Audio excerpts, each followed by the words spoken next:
Charge and composition, charge chapter का बहुत relevance है, एग्जामिशन से कनेक्ट करता है।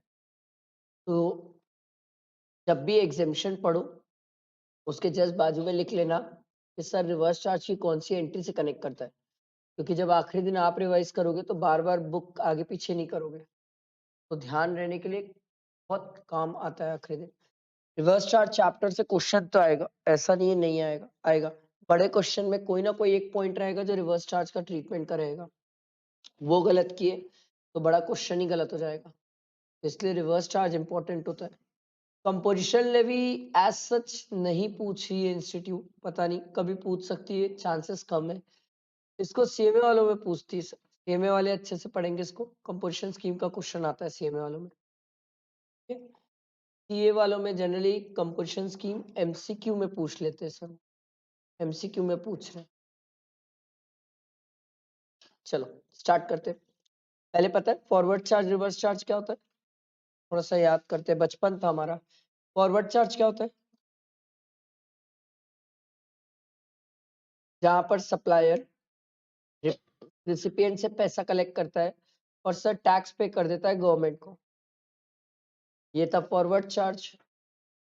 रिवर्स चार्ज क्या था सर, जहां पर सप्लायर सप्लाई तो करता है रिसिपिएंट को, बट रिसिपिएंट गवर्नमेंट को टैक्स पे करता है, वो है रिवर्स चार्ज। इतना सिंपल रखना, इसको कॉम्प्लिकेट मत करना, ठीक है, ये क्वाइट सिंपल है। रिवर्स चार्ज की लायबिलिटी कैश में पे की जाती है सर, ये हमारी आउटपुट टैक्स लायबिलिटी नहीं होती है।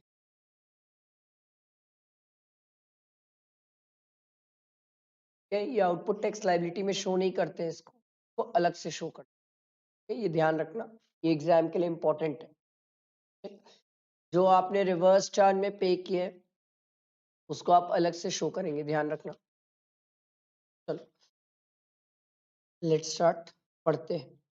ठीक, कौन कौन सी ऐसी कैटेगरी ऑफ सर्विसेज है जो रिवर्स चार्ज में, सबसे पहला है GTA. GTA very very important, मेरे को तो बहुत इंपॉर्टेंट लगता है। इवन फाइनल के हर एक क्वेश्चन में एक पॉइंट जीटीए का होता है। सर जीटीए के केस में ना बहुत सारी चीजें याद रखनी होती है, इसको एग्जामिशन से कनेक्ट करके याद रखनी होती है। अपन जब एग्जामिशन पढ़ेंगे तब मैं आपको रिवर्स चार्ज भी कनेक्ट करके बताऊंगा।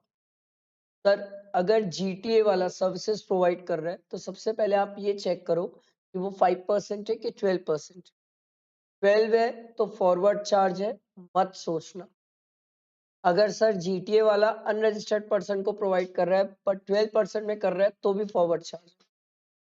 सर अगर जीटीए वाला 5% में कर रहा है तो हमारे पास, तो फिर जीटीए वाले के पास ऑप्शन है, वो चाहे तो फॉरवर्ड में भी चल सकता है, रिवर्स में भी चल सकता है।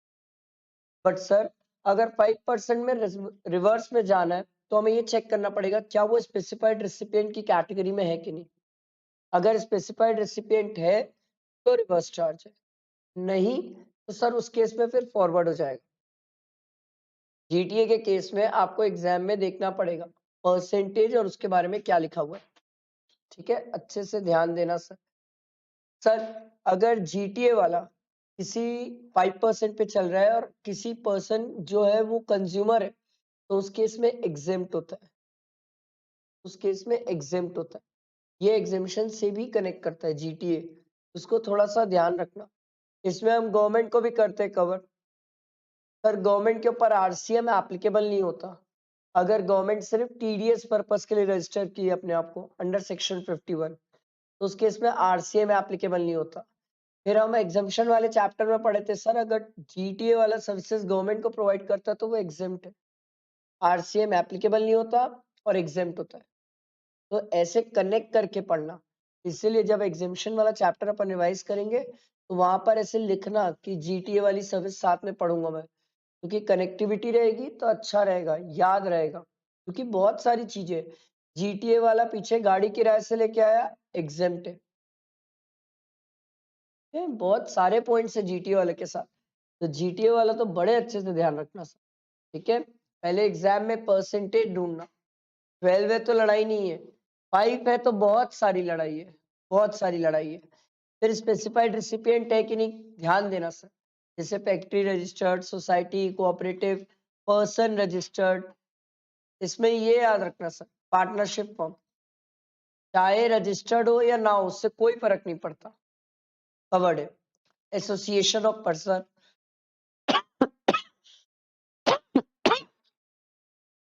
कैजुअल टैक्सेबल पर्सन, ये सब located in a taxable territory. आया समझ? आरसीएम एप्लीकेबल नहीं होगा अगर रिसिपिएंट टीडीएस पर्पस के लिए, और टीडीएस पर्पस के लिए गवर्नमेंट होती है सर, और गवर्नमेंट को हम यहाँ बाहर करते हैं आरसीएम से, और एग्जेम्पशन वाले चैप्टर में हम एग्जेम कर देते हैं सर। तो ध्यान रखना, ऐसे कनेक्ट करके याद रखना। एक बात याद रखो, जीएसटी जितना कनेक्ट करके रखोगे उतना अच्छा रहेगा एग्जाम में लिखने में, और जितना आप इंडिविजुअली चैप्टर वाइज पढ़ोगे फंस जाओगे, कहीं ना कहीं जाके फंस जाओगे। अगला, legal service, damn important sir. अगर लीगल सर्विसेज है provided to any business entity है, और बिजनेस एंटिटी का टर्नओवर अगर एक्सीड कर रहा है थ्रेशोल्ड लिमिट फॉर रजिस्ट्रेशन से, तो रिवर्स चार्ज है सर। अगर बिजनेस एंटिटी है उसका टर्नओवर एक्सीड नहीं किया तो एग्जेम्प्ट है, को एग्जेम्पशन से कनेक्ट करके पढ़ना, ठीक है। लीगल सर्विसेज कौन प्रोवाइड कर रहे हैं, any individual, form of advocate, ठीक है, इंक्लूडिंग सीनियर एडवोकेट, सब आ जाएंगे, ठीक। ध्यान रखना, रिवर्स चार्ज से कनेक्ट करना। फिर हमने इसमें एक सिंपल सी बात बोली थी सर, जब हम इसको एग्जेम्पशन में पढ़े थे तो इसमें बहुत सारी बातें थी कि सर अगर एक एडवोकेट, फॉर्म ऑफ एडवोकेट अगर किसी पर्सन को प्रोवाइड कर रहे हैं तो एग्जेम्प्ट है, गवर्नमेंट को प्रोवाइड कर रहे हैं एग्जेम्प्ट है सर, ऐसी बिजनेस एंटिटी को प्रोवाइड कर रहे हैं जिसका टर्नओवर एक्सीड नहीं कर रहा है, एग्जेम्प्ट है। एक एडवोकेट, फॉर्म ऑफ एडवोकेट दूसरे एडवोकेट या फॉर्म ऑफ एडवोकेट को प्रोवाइड कर रहा है तो भी एग्जेम्प्ट है।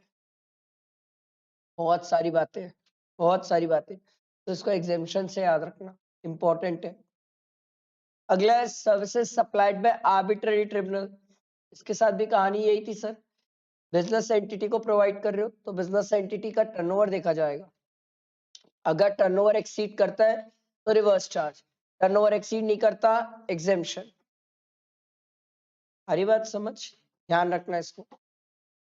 अगला, services provided by way of sponsorship, ये तो भयानक इंपॉर्टेंट है, स्पॉन्सरशिप तो अति में इंपॉर्टेंट है। सर स्पॉन्सरशिप सर्विसेज कोई भी प्रोवाइड कर रहा है, एनी पर्सन कोई भी प्रोवाइड करता है सर किसी भी बॉडी, कॉर्पोरेट या पार्टनरशिप फर्म को, तो रिवर्स चार्ज है सर। पार्टनरशिप फर्म चाहे रजिस्टर्ड हो ना हो उससे कोई फर्क नहीं पड़ता, पार्टनरशिप फर्म है, रिवर्स चार्ज है, ठीक है। अगला, कोई भी प्रोवाइड कर सकता है ना स्पॉन्सरशिप सर्विसेज। अगला, ये पॉइंट तो बड़ा बवाल है सर, अगर गवर्नमेंट कोई भी बिजनेस एंटिटी को सर्विसेज देती है तो वो रिवर्स चार्ज है, प्रोवाइडेड बिजनेस एंटिटी का टर्नओवर एक्सीड करना चाहिए, प्रोवाइडेड गवर्नमेंट जो सर्विसेज प्रोवाइड कर रही है सर उसकी वैल्यू 5000 से ज्यादा होना चाहिए, अगर उसकी वैल्यू 5000 से ज्यादा नहीं है तो एग्जेम्प्ट है, बिजनेस एंटिटी का टर्नओवर एक्सीड नहीं करेगा तो एग्जेम्प्ट है। ये एग्जेम्पशन से मैं कनेक्ट कर रहा हूँ आपको, ऐसे ही कनेक्शन होना चाहिए आपका, अगर ऐसा ही कनेक्शन है आखिरी दिन पढ़ते टाइम तो बहुत सेफ साइड पे चल रहे हो आप जीएसटी में, क्योंकि एग्जाम में ऐसा थोड़ी कि चैप्टर वाइज क्वेश्चन आते हैं सर, कनेक्ट करके आते हैं।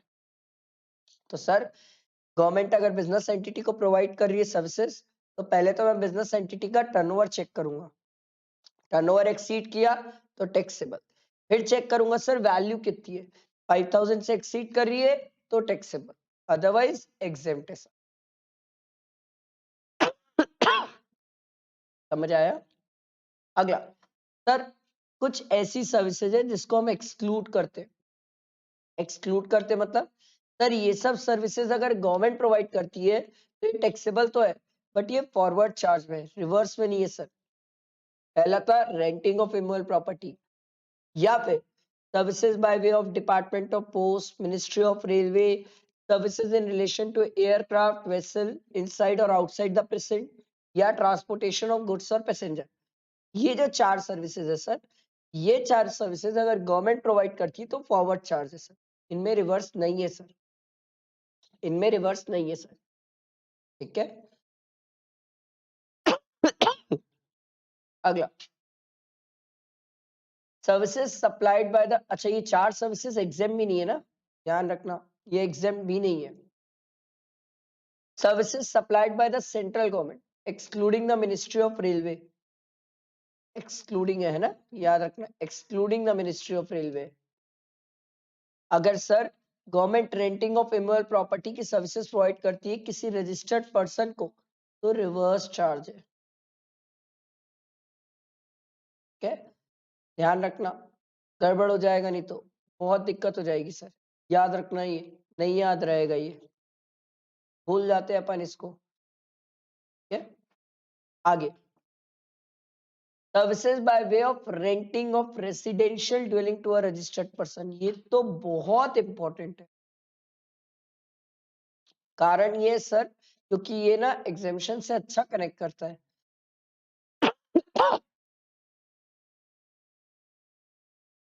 सर सिंपल है sir, renting of residential dwelling है, यूज एज रेसिडेंस है तो एग्जेम्प्ट है, सोची क्या रहे हो, रेंटिंग ऑफ रेसिडेंशियल ड्वेलिंग दिया हुआ एग्जाम में, आगे यूज एज रेसिडेंस नहीं दिया हुआ है तो एग्जाम मत कर देना, बवाल हो जाएगा, एग्जाम मत कर देना। यूज एज रेसिडेंस नहीं दिया है तो चेक करना कौन दे रहा है, किसको दे रहा है, अगर जिसको दे रहा है क्या सामने वाला रजिस्टर्ड है, अगर रजिस्टर्ड है तो ये भी चेक करना क्या वो सोल प्रोप्राइटर है, क्या वो अपने पर्सनल नाम से ले रहा है, फर्म के नाम से नहीं ले रहा है तो उस केस में एग्जेम्प्ट हो जाता है। उसके अलावा कोई है तो फिर टैक्सेबल है, और टैक्सेबल रिवर्स चार्ज में। मैं आपको रेगुलर क्लासेस में एग्जामिनेशन वाले चैप्टर में प्रॉपर पूरे ऐसे नोट्स बनवाया था, चार्ट्स बनवाया था इसके, क्योंकि बिना चार्ट्स के बैंड बच जाएगी इसमें, बहुत अच्छे से चार्ट्स बनाए थे हम इसके, ठीक है। एक बात याद रखना, रेंटिंग ऑफ रेसिडेंशियल ड्वेलिंग पे लड़ाई है, अगर कमर्शियल है तो लड़ाई नहीं है, कमर्शियल हमेशा से टैक्सेबल है, कमर्शियल हमेशा से टैक्सेबल है, और फॉरवर्ड चार्ज में टैक्सेबल है, कमर्शियल रिवर्स में है ही नहीं। समझ आया, समझ आया सबको? अच्छा, अभी जब अपन एग्जामिनेशन चैप्टर रिवाइज करेंगे ना तो वहां पर इसको अच्छे से कनेक्ट करेंगे वापस, बट अभी भी इसको ध्यान रखना, वो जो चार्ट बनवाया था बहुत इंपॉर्टेंट है वो चार्ट, वो अच्छे से दिमाग में रखना इसका, रेंटिंग ऑफ रेसिडेंशियल ड्वेलिंग वाला, वो बहुत काम की चीज है, बेहद काम की चीज है। क्लियर सबको यहाँ तक?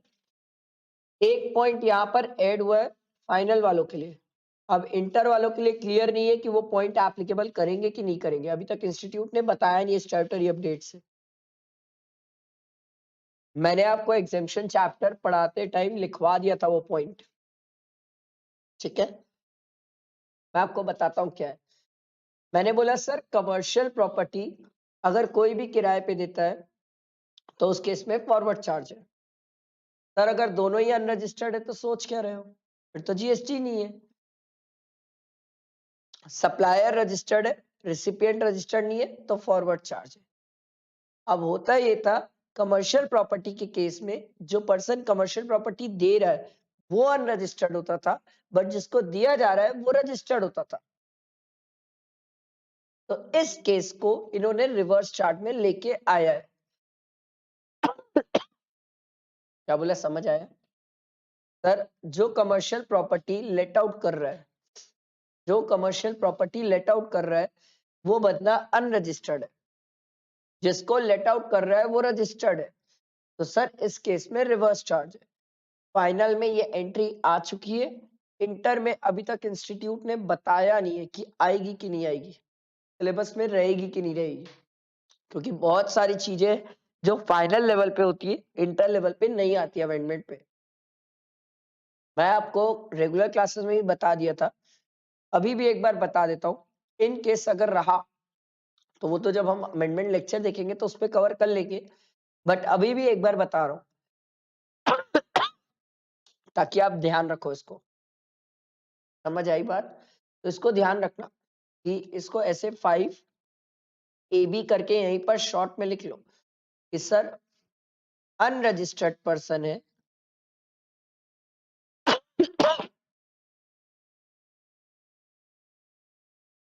अनरजिस्टर्ड पर्सन है सर, कमर्शियल प्रॉपर्टी है, कमर्शियल प्रॉपर्टी है सर, किसी रजिस्टर्ड पर्सन को दे रहा है सर, तो रिवर्स चार्ज है सर। सर ये पहला केस, सर दोनों ही अनरजिस्टर्ड है तो फिर पढ़ ही क्यों रहे हो जीएसटी? फिर पढ़ ही क्यों रहे हो? दोनों ही अगर अनरजिस्टर्ड है तो। सर ये रजिस्टर्ड है, ये अनरजिस्टर्ड है तो फॉरवर्ड चार्ज है।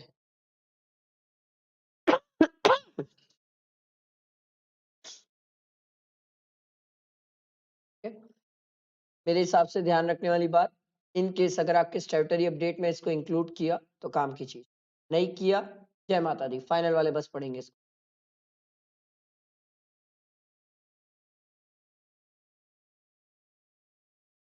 मैंने आपको इसको रेगुलर क्लासेस में लिखा दिया था ताकि ऑन अ सेफ साइड हम रहे, ठीक है, बट अब पता नहीं क्या करेगी इंस्टीट्यूट।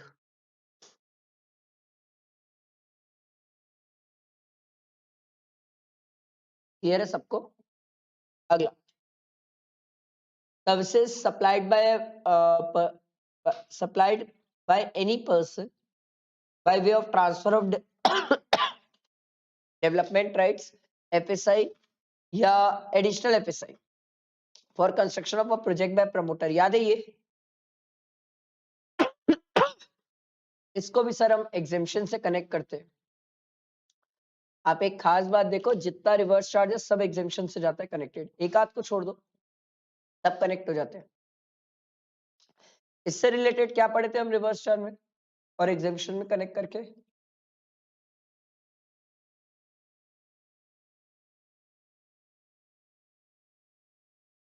सर अगर सोल्ड फ्लैट से रिलेटेड TDR और FSI है तो वो एग्जेम्प्ट है।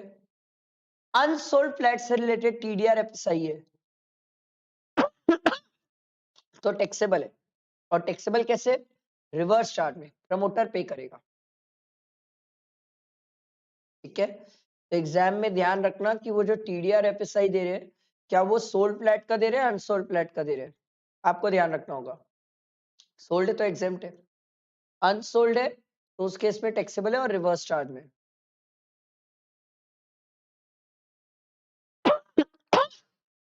Same is the case with long term lease also.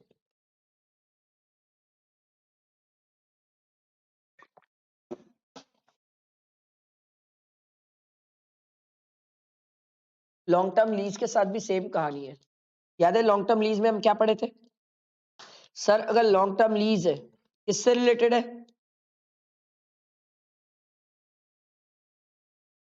अब वॉश आउट हो गया, इतना जल्दी वॉश आउट हो गया, बाप रे बाप। एक महीना पहले की अभी रील पूछूंगा ना कौन सी वायरल थी, सब याद होगा। अभी समय रहने का केस पता होगा क्या हो रहा है उसके साथ। ये याद नहीं है, हद हो गई है। क्या कर रहे हो राम मालिक? 2 महीने बाद पेपर है, 1 महीना पहले का याद नहीं है। ग्रेट। सर हमने इसमें भी यही पढ़ा था सर, लॉन्ग टर्म लीज है अगर अनसोल्ड फ्लैट से रिलेटेड है, अनसोल्ड फ्लैट से रिलेटेड है तो टैक्सेबल है, रिवर्स चार्ज है। सोल्ड फ्लैट से रिलेटेड है तो एग्जेम्प्ट है। यही पढ़े थे हम। अगला ये इंपॉर्टेंट है, मेरे को तो ये इंपॉर्टेंट लगा, बेहद चांसेस है आपके एग्जाम में आने के। याद है मैं इसको आपको रेगुलर क्लासेस में सिखाया था कि सर डायरेक्टर अलग अलग टाइप के होते हैं। याद आया? Directors, independent director, non executive director और नॉमिनी डायरेक्टर। ये 3 डायरेक्टर कंपनी के एम्प्लॉयड नहीं होते। अगर ये 3 डायरेक्टर कंपनी को सर्विसेज प्रोवाइड कर रहे हैं तो रिवर्स चार्ज है। Managing director, whole time director, executive director, ये कंपनी के नौकर होते हैं। ये अगर कोई सर्विसेज दे रहे तो शेड्यूल 3 में कवर्ड है।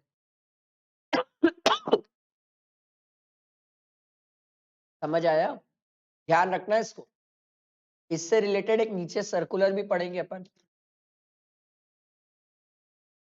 क्लियर है सबको? याद रखना, इंपॉर्टेंट है। ठीक है,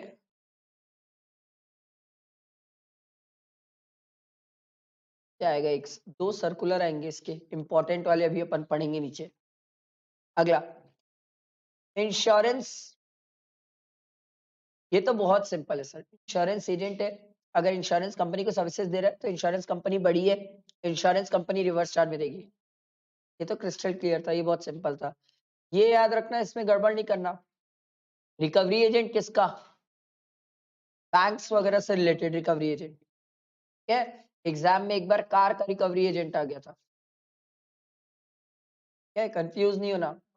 recovery agent relating to bank है तो रिवर्स चार्ज है। रिकवरी एजेंट अगर recovery agent related to car है तो फॉरवर्ड चार्ज है सर, एग्जाम नहीं है, फॉरवर्ड चार्ज है। अगला ये याद है किसी को? इसमें अपन एग्जाम्पल लिए थे सर, टी सीरीज बड़ी है, अरिजीत सिंह छोटा है सर। ठीक है, तो हमने बोला था sir T series reverse charge में पे करेगी।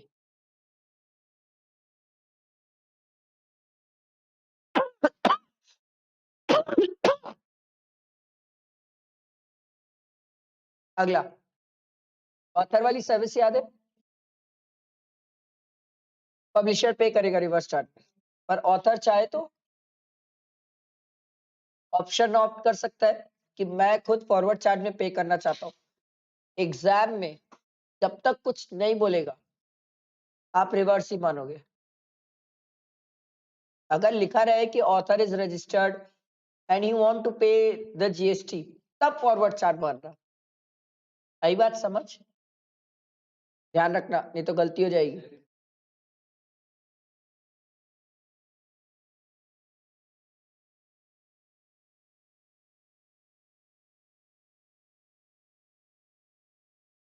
देखो अगला, supply of services by the member of overseas committees to RBI. Sir अगर ओवरसीज कमिटीज है, अगर वो आरबीआई को सर्विसेज देती है तो आरबीआई रिवर्स चार्ज में देती है। इसको ध्यान रखना, इससे क्वेश्चन आता है।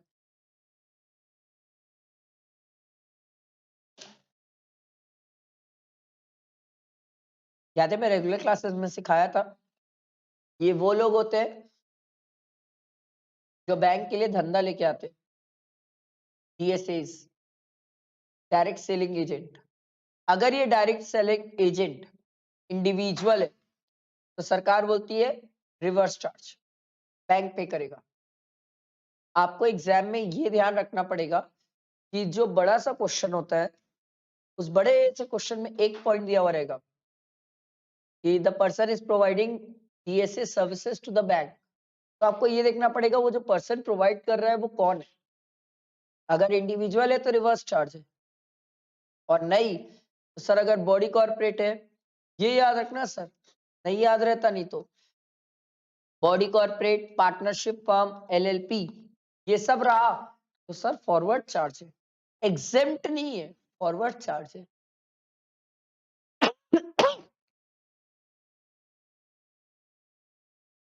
ये छोटी छोटी बातें, ये सब ध्यान रख लो, गलती नहीं होगी एग्जाम में।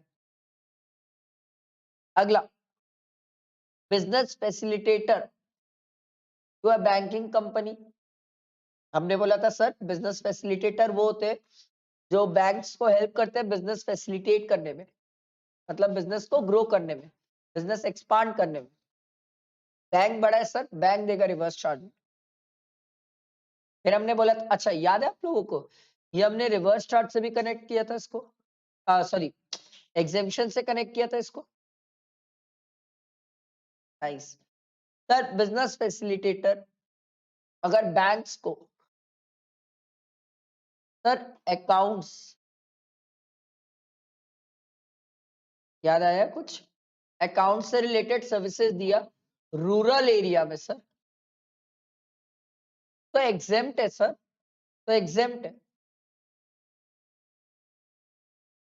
याद आया, अकाउंट्स एंड एक और था इंश्योरेंस।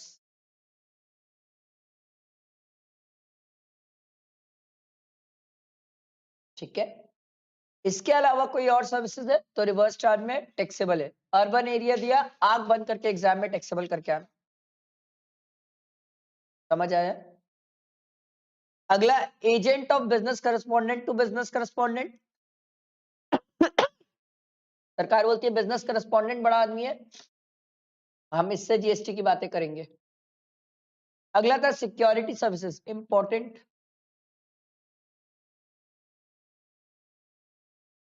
सिक्योरिटी सर्विसेज कौन प्रोवाइड कर रहा है, बहुत इंपॉर्टेंट है, क्योंकि आजकल इंस्टीट्यूट क्या कर रही है, ऐसे देती है, यहाँ एनी पर्सन है ना, उन लोग ये दे देते हैं security services provided by partnership firm. Use नहीं होना, एनी पर्सन मतलब पार्टनरशिप फर्म भी कवर्ड है, other than body corporate. Body corporate नहीं होना चाहिए, बॉडी कॉर्पोरेट हो गया तो फॉरवर्ड चार्ज।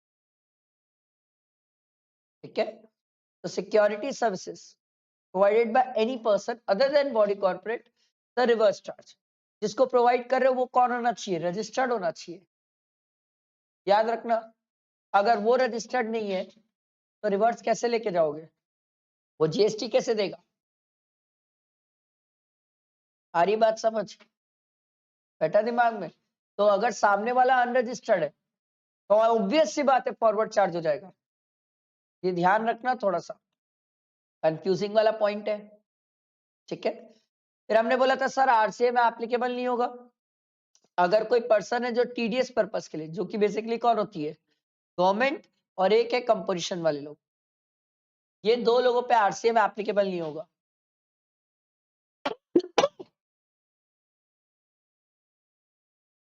ठीक है,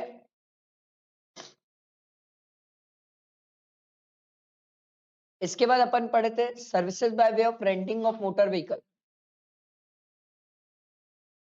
इस पे भी कहानी थी, पहले 5 की 12, 12 है तो फॉरवर्ड चार्ज, 5 है तो पहले ये देखो कि सप्लायर कौन है, एनी पर्सन होना चाहिए other than body corporate. Recipient कौन होना चाहिए, बॉडी कॉर्पोरेट। तो रिवर्स है सर, एक ही लौता केस है जहां पर रिवर्स है, जहां पर supplier any person other than body corporate है, रिसिपिएंट बॉडी कॉर्पोरेट है। आई बात समझ? याद है इसके चार्ट्स वगैरह भी देखे अपन, है मेरे ख्याल से नीचे बुक में, ये सब चार्ट्स वगैरह है।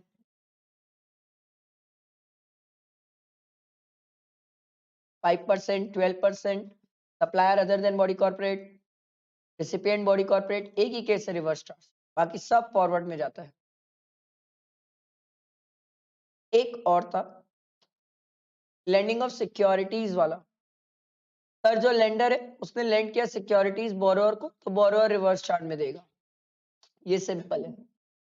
ठीक, इसके बाद ये वाला पॉइंट थोड़ा सा ध्यान रखना, एक बार आ चुका है, ऐसा नहीं है दोबारा नहीं आ सकता। अगर कोई डायरेक्टर अगर कोई डायरेक्टर कंपनी को सर्विसेज प्रोवाइड करता है तो वो रिवर्स चार्ज में होती है, पर अगर कोई डायरेक्टर अपनी पर्सनल कैपेसिटी में not as a director, personal capacity में कोई सर्विसेज प्रोवाइड कर रहे कंपनी को, वो रिवर्स चार्ज में नहीं होती है, फॉरवर्ड चार्ज में होती है। वेरी वेरी इंपॉर्टेंट, तो याद रखना पर्सनल कैपेसिटी वर्ड याद रखना। आपको एग्जाम में ये वर्ड मिलेगा। अगर कोई डायरेक्टर पर्सनल कैपेसिटी में, not as a director, not as a director, as a director रहा तो रिवर्स चार्ज चल जाएगा। Personal capacity renting of immovable property की सर्विसेज दे रहा है कंपनी को, तो सर उस केस में आरसीएम एप्लीकेबल नहीं है। समझ आया? फिर ये तो मैंने आपको बताया था, इसको अभी तक हाईलाइट इसलिए रखा मैंने क्योंकि अभी तक पूछा नहीं है सर। जहां जहां गवर्नमेंट है वहां कोर्ट और ट्रिब्यूनल्स भी आ जाएंगे।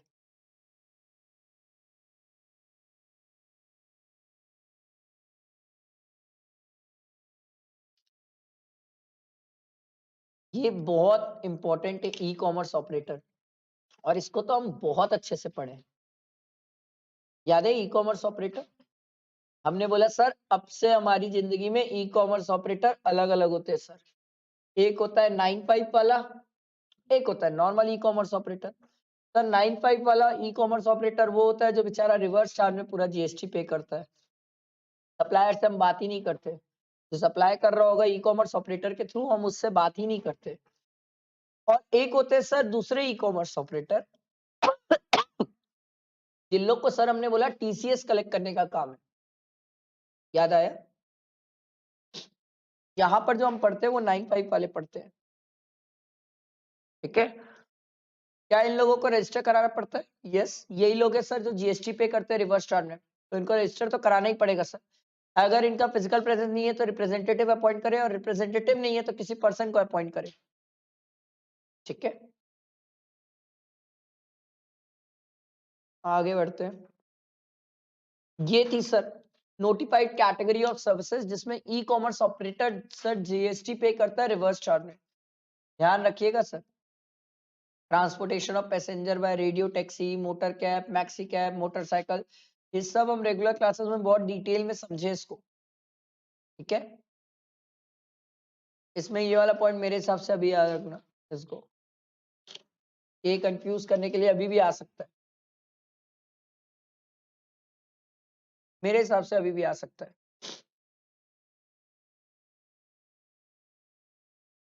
Transportation of passenger by omni bus, reverse charge. पर अगर ये ओमनी बस की सर्विसेज कोई कंपनी प्रोवाइड कर रही है तो फिर फॉरवर्ड हो जाएगा, तो फॉरवर्ड हो जाएगा। ठीक है, services by way of providing accommodation, hotels, house keeping, restaurant services. Restaurant थोड़ा सा ध्यान रखना, क्योंकि रेस्टोरेंट सर्विसेज के लिए वैल्यू देखी जाती है। अगर स्पेसिफाइड प्रीमाइसेस वाला रेस्टोरेंट सर्विसेज है तो फिर फॉरवर्ड, क्योंकि उसका 7500 पर यूनिट से ज्यादा जा रहा है पर डे, और अगर उससे कम है तो सरकार बोलती है ई कॉमर्स ऑपरेटर देगा रिवर्स चार्ज में। ठीक है, ध्यान रहेगा बेटा दिमाग में। ई कॉमर्स ऑपरेटर में कंफ्यूज नहीं होना, 9 5 वाले अलग है, और जो आप ई कॉमर्स ऑपरेटर पढ़ के आए हो टीसीएस वाले अलग है। दोनों अलग अलग है सर, वो अलग है, ये अलग है सर। वो टीसीएस कलेक्ट करता है, ये तो सर रिवर्स चार्ज में ही जीएसटी पे करता है।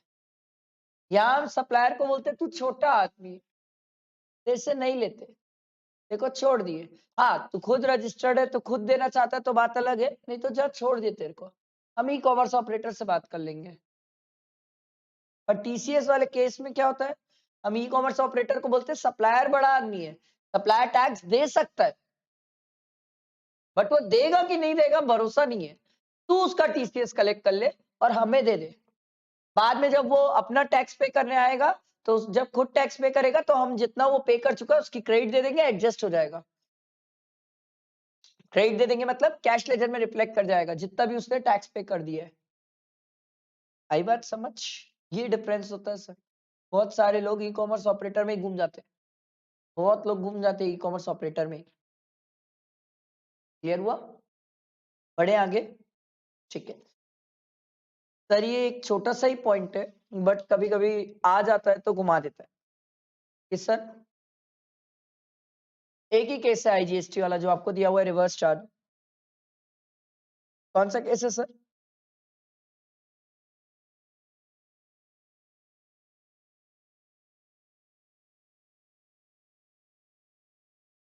सर इंपोर्ट ऑफ सर्विस है, सिंपल है, इंपोर्ट ऑफ सर्विसेज है other than non taxable online recipient.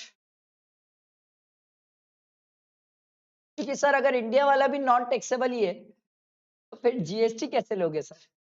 आपको तो रिवर्स चार्ज में जीएसटी लेना है ना सर, तो इंडिया वाले का तो टैक्सेबल होना जरूरी है सर, तब तो जीएसटी लोगे। नहीं तो इंडिया वाला बोलेगा अबे गधे मेरे पे जीएसटी अप्लाई नहीं होता, क्या लेगा जीएसटी? तो फिर मतलब ही क्या बना? समझ आया? बैठा दिमाग में? एग्जाम में कभी कहीं फंस जाओ और नहीं समझ आए कि सर इंपोर्ट में क्या करना है, चुपचाप उठा के रिवर्स चार्ट में डाल देना, क्योंकि import of services normally reverse chart में, normally import of services normally reverse chart में। ठीक है, आई बात समझ? क्लियर हुआ सबको? ये रिवर्स चार्ज था। Reverse charge is damn easy, but इस चैप्टर का इंडिविजुअली कोई रिलेवेंस नहीं है। इस चैप्टर का रिलेवेंस होता है पूरे टोटल क्वेश्चंस में, जो बड़े वाले क्वेश्चंस आते हैं, और या तो वो किसी क्वेश्चन के पार्ट बना के इसको टच करते हैं। और हिस्ट्री प्रूवन है सर, इंस्टीट्यूट ऐसा नहीं है इस चैप्टर को छोड़ दिए। आज तक एक पेपर भी ऐसा नहीं बना जिसमें इंस्टीट्यूट इस चैप्टर को छोड़ दियो। ये चैप्टर आपको बहुत बारीकी से पढ़ना चाहिए और एग्जामिनेशन के साथ कनेक्ट करके पढ़ना चाहिए। आप अगर इसको एग्जामिनेशन से कनेक्ट नहीं करोगे, आप लिख के ले लो एग्जाम में गलत ट्रीटमेंट करोगे। हम कल फाइनल का क्वेश्चन बना रहे थे बैठ के, फाइनल का एक एक क्वेश्चन 2.5 से 3 पेज का क्वेश्चन रहता है, क्वेश्चन रहता है, आंसर तो छोड़ ही दो, 2-2.5 पेज का तो क्वेश्चन जाता है उनका। तो आप मुझे लगता है हम लोग फाइनल का 2 घंटा बैठते हैं, तो मुश्किल से एकदम अच्छी स्पीड में कर रहे हो तो 3 क्वेश्चन होता है, तो 3 क्वेश्चन होते हैं, इतने ही होते हैं फाइनल के। तो हम बैठ के बना रहे थे, तो एक बात उनके में भी कॉमन है, सेम चीज उनके में भी यही बात, ऐसा थोड़ी कि रिवर्स चार्ट बदल जाएगा उनके लिए, सर सेम रिवर्स चार्ट पढ़ते वो, ठीक है 2-4 एंट्रीज ज्यादा है, बट रिवर्स चार्ट तो वो भी यही पढ़ते हैं। तो उनमें भी एग्जामिनेशन का कनेक्शन बड़ा जबरदस्त है, उनके क्वेश्चंस में और घुस के पूछता है और चेक करता है कि कौन बच्चा एग्जामिनेशन से रिवर्स चार्ज को अच्छा कनेक्ट कर रहा है कि नहीं कर रहा है। तो आप भी ये चीज का ध्यान रखना। एक स्टूडेंट बोला सर मान लो अगर कनेक्ट नहीं भी कर पाया, गलत हो गया, तो मैं बोला देख 10 मार्क्स का क्वेश्चन है, पहला जो बड़ा मेन क्वेश्चन है 10 मार्क्स का क्वेश्चन है, एक पॉइंट गलत हुआ तेरा, ये एक पॉइंट का 1 मार्क्स गया, 1 मार्क्स गया कंसेप्ट का, 2 मार्क्स गया आंसर का, 10 में से 4 तो जा चुके हैं। अब तू बाकी 6 के लिए लड़ ले, बाकी 6 के लिए तू लड़ ले। इंस्टीट्यूट तो ऐसे ही काटती है, एक गलत ट्रीटमेंट, दूसरा कंसेप्ट ही नहीं आता, अब तो गलत किया है, और आंसर गलत है, एक पॉइंट गलत मतलब आंसर गलत, गया चार। इसीलिए बड़े क्वेश्चंस में मार्क्स जो लोगों के कटते हैं ना, बहुत स्पीड से ऐसे ही कट जाते हैं। इसीलिए मैं बोल रहा हूँ कनेक्ट करके अच्छे से पढ़ना, पेशेंस से पढ़ना, ये चैप्टर भगने का नहीं है, एग्जामिनेशन से कनेक्ट करके पढ़ो, या तो फिर एग्जामिनेशन जब पढ़ोगे तो इसको कनेक्ट करके पढ़ो। ठीक है, आगे बढ़े, चलो अगला दिया हुआ है कंपोजिशन लेवी। ये चैप्टर तो मेरे को ऐसा लगता है मस्त है, मतलब एकदम मस्त है, चना मुर्रा है, भागने लायक चैप्टर है सर, बकाबक इसमें आप भाग सकते हो। मेरे को लगता है इसमें आखिरी दिन इतना टाइम देने लायक नहीं है चैप्टर। सेक्शन 10 कंपोजिशन की ऑप्शनल है, लेना चाहो तो लो, नहीं लेना है मत लो। सर अगर आपका टर्नओवर 1.5 करोड़ से एक्सीड नहीं करेगा प्रीसीडिंग फाइनेंशियल ईयर में, तब आप ये ले सकते हो सर, नहीं तो नहीं ले पाओगे सर। बट कुछ स्पेशल कैटेगरी स्टेट है जिनके लिए 75 लाख की लिमिट है। हाँ ये है कि इन स्टेट्स को याद रखना जहां पर 75 लाख की लिमिट है। एग्रीगेट टर्नओवर ये मत ले लेना एग्रीगेट टर्नओवर में बस एग्जाम में, नहीं तो पंगा हो जाएगा।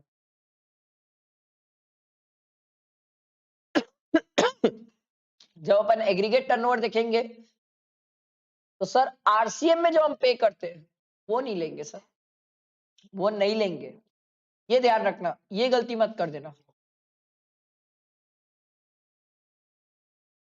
ले लेते हम, गलती से ले लेते हैं, बहुत गलतियां होती है एग्जाम में हड़बड़ी में। ठीक है, तो एग्रीगेट टर्नओवर में याद रखना आरसीएम में जो हम पे करते हैं वो नहीं लेंगे, एग्जेम्प्ट लेंगे, नॉन टैक्सेबल भी लेंगे, क्योंकि एग्जेम्प्ट इंक्लूड्स नॉन टैक्सेबल। ठीक है, ध्यान रखिएगा सर। सर एक्सपोर्ट तो लेना ही है, inter state same pan number वाला होगा तो लेना सर, बट टैक्सेस मत लेना। टैक्सेस कौन से नहीं लेंगे? जीएसटी वाले नहीं लेंगे। आई बात समझ? बैठा दिमाग में? सर ये स्कीम हम 3 लोगों को देते हैं, मैन्युफैक्चरर, रेस्टोरेंट और अदर सप्लायर, इसमें ट्रेडर्स आते हैं।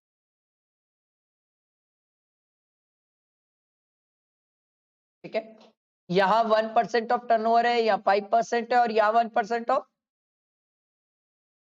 टैक्सेबल सप्लाईज है। आपको याद है मैं रेगुलर क्लासेस में ऐसे चार्ट बनवाया था, aggregate turnover for the eligibility purpose, taxability purpose.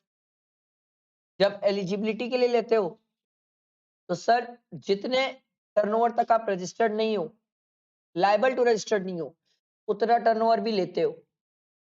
Less करते हो sir services by way of extending loan, deposit, advance. याद आया?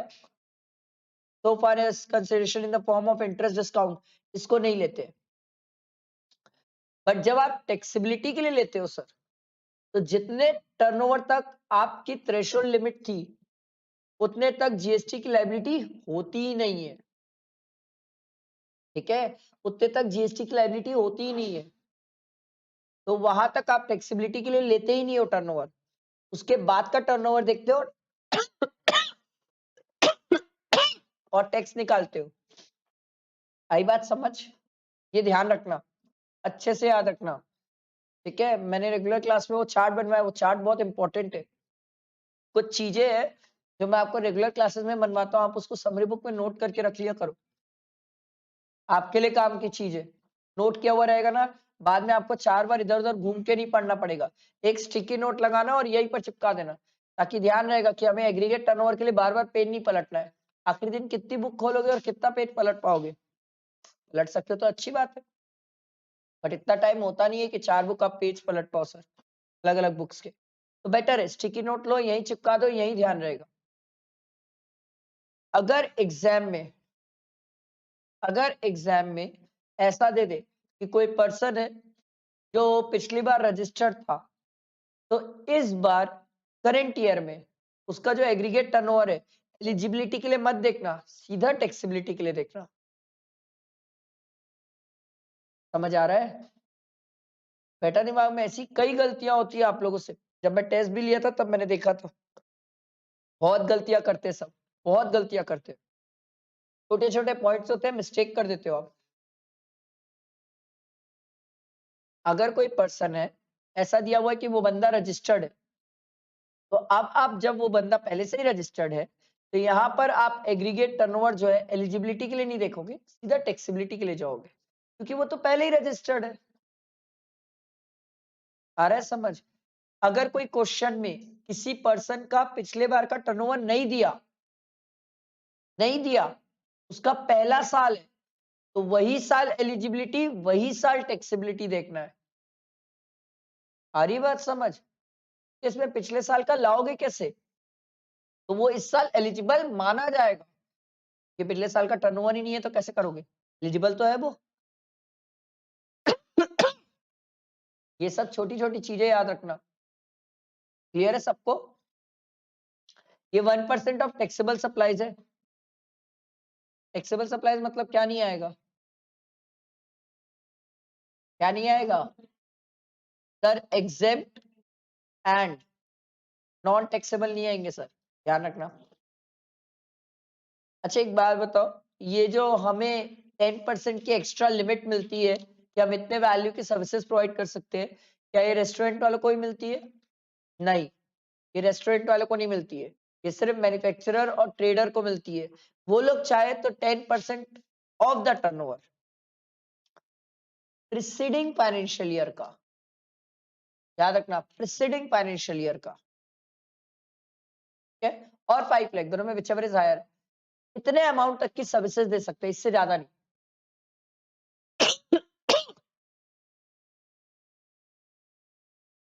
सर कंपोजिशन स्कीम वाला पर्सन,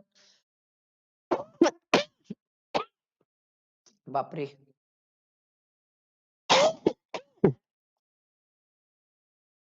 कौन गाली दिया मेरे को संडे को बताओ?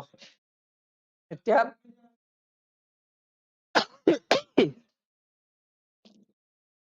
पूरी खांसी हफ्ते भर की आज ही अच्छा नहीं लग रहा है। इतना गाली क्यों दिया? मैं मैं तो तेरा मैं तो तेरा टेस्ट भी पोस्टपोन कर दिया था।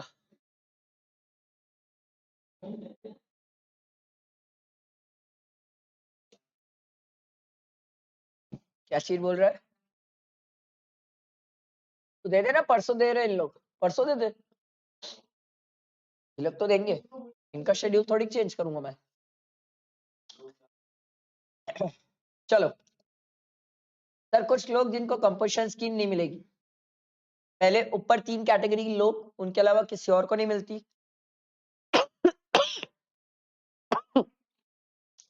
सर अगर आप नॉन टैक्सेबल गुड्स सप्लाई कर रहे हो तो कंपोजिशन स्कीम नहीं मिलेगी। इंटरस्टेट काम करोगे तो कंपोजिशन स्कीम नहीं मिलेगी। सर गुड्स ई कॉमर्स ऑपरेटर के थ्रू सप्लाई कर रहे हो तो कंपोजिशन स्कीम नहीं मिलती। अगर कंपोजिशन स्कीम दे दोगे तो ई कॉमर्स ऑपरेटर टीसीएस कैसे कलेक्ट करेगा? सर हाँ,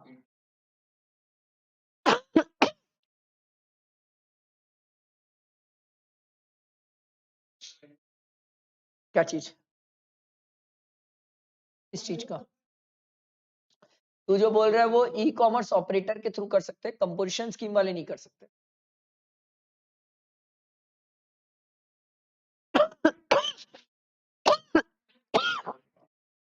बाप रे, इतनी खांसी क्यों आ रही है? सर सर ये सब चीजों के आप अगर मैन्युफैक्चरर हो तो सर आप कंपोजिशन स्कीम नहीं ले सकते। इन सब चीजों के अगर आप ट्रेडर हो तो आप कंपोजिशन स्कीम ले सकते हो। याद रखना sir, manufacturer not allowed, trader allowed.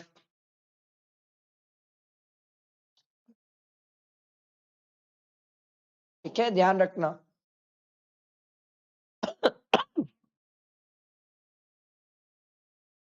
Sir composition scheme वाला पर्सन इंटर स्टेट परचेस कर सकता है, इंटर स्टेट सप्लाई नहीं कर सकता सर। ठीक है सर, ये पूरे ऑल सेम पैन नंबर के लिए एक साथ एप्लीकेबल होता है, ये ध्यान रखना। ऐसा कोई पर्सन जिसका करंट ईयर में टर्नओवर 1.5 करोड़ से ऊपर चले गया तो 1.5 तक तो उसको कंपोजिशन ही देना, उसके ऊपर नॉर्मल हो जाएगा और अगले साल तो कंपोजिशन मिलेगा भी नहीं। ठीक है, कंपोजिशन टैक्स आप कलेक्ट कर नहीं सकते, आईटीसी मिलती नहीं है सर। ठीक है, composition scheme not applicable for tax payable under reverse charge. Reverse charge वालों पे कंपोजिशन स्कीम में एप्लीकेबल नहीं होती है क्योंकि ये खुद के जेब से पे करते हैं। कस्टमर क्रेडिट ले नहीं सकता क्योंकि कस्टमर से टैक्स लेते नहीं है सर। सर्विसेज वाला याद है सर, 6% की कहानी थी इनमें। ठीक है, इनको बोला गया था सर 6% के हिसाब से आपको टैक्स देना रहेगा, बट प्रोवाइडेड आपका एग्रीगेट टर्नओवर किससे एक्सीड नहीं करना चाहिए, 50 लाख। इसमें बहुत गलती किए थे आप लोग, याद है क्लासेस में बहुत गलती किए थे। जहां पर 50 लाख ध्यान देना था हमें। अभी भी वही बोलूंगा, aggregate turnover eligibility purpose, taxability purpose. जो मैं क्लासेस में चार्ट्स बनवाया that are very very important, आप उसको लिख के रखना अपने पास, यहाँ पर स्टिकी नोट पे चिपका देना कि sir aggregate turnover eligibility taxability. आप लोग जो इस एग्जाम में गलती करके आओगे ना, पूरी गलती पूरी पूरी गलती आपको बता रहा हूँ टैक्सेबिलिटी में करोगे। एलिजिबिलिटी में कोई नहीं करता, टैक्सेबिलिटी में ही गलती करते हैं क्योंकि टैक्सेबिलिटी निकालते टाइम वो भूल जाते हैं कि जिस थ्रेशोल्ड लिमिट तक मैं लायबल टू रजिस्टर हुई नहीं, वहां तक मेरे ऊपर कंपोजिशन टैक्स की भी बात नहीं आती है, के बाद आती है। ये गलती हो जाती है, सबसे होती है, सबसे होती है। ठीक है, तो थोड़ा ध्यान रखना। सर जो पुरानी वाली कंपोजिशन स्कीम लिया 10(1), 10(2) वाली, ये 10(2)A वाली नहीं ले पाएगा, ये आदमी इंटरस्टेट सप्लाई नहीं कर सकता सर। फिर बाकी बातें तो वही सेम सेम है। आप जो पहले वाली कंपोजिशन स्कीम पढ़े वही बातें सेम सेम सेम है, बाकी बातें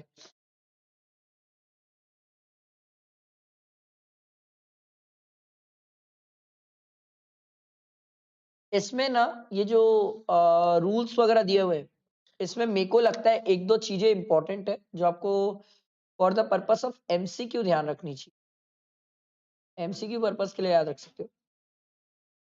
एक ITC declaration within 60 days, form GST ITC 03,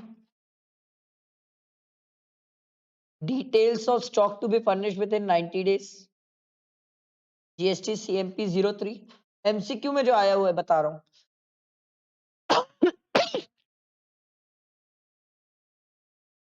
कुछ जगह करना पड़ेगा।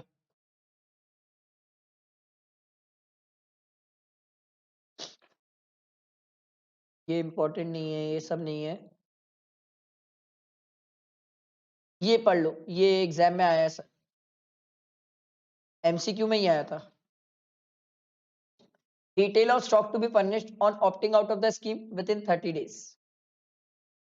और ये तो घोट के पी जाओ, क्योंकि रीजन ये अमेंडमेंट है। कंपोजिशन स्कीम जीएसटीआर 4 फाइल करते हैं सर एनुअली, और इनकी फाइल करने की पहले डेट थी सर 30 अप्रैल। अब डेट क्या हो गई है सर, 30 जून। ठीक है, पेमेंट तो इन लोग क्वार्टरली ही करते हैं सर, जीएसटी सीएमपी 08 में by 18th of the month succeeding such quarter. तो अप्रैल में जून का 18 जुलाई को पेमेंट करते हैं इन लोग। ठीक है, बस इतना ही था ये चैप्टर।